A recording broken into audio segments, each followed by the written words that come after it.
Hi guys, today we will talk about how to fix or how to solve the problem of language not changing on the application of Gemini. You will go to settings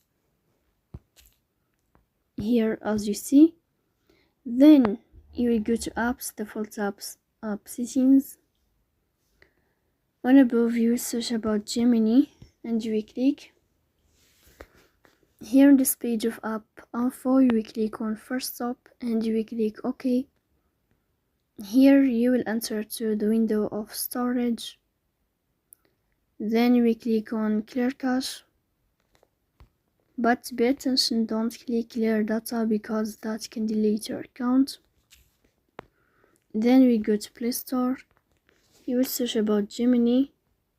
Here you can uninstall your app and you can install it again. So please don't forget to support us by like and subscribe.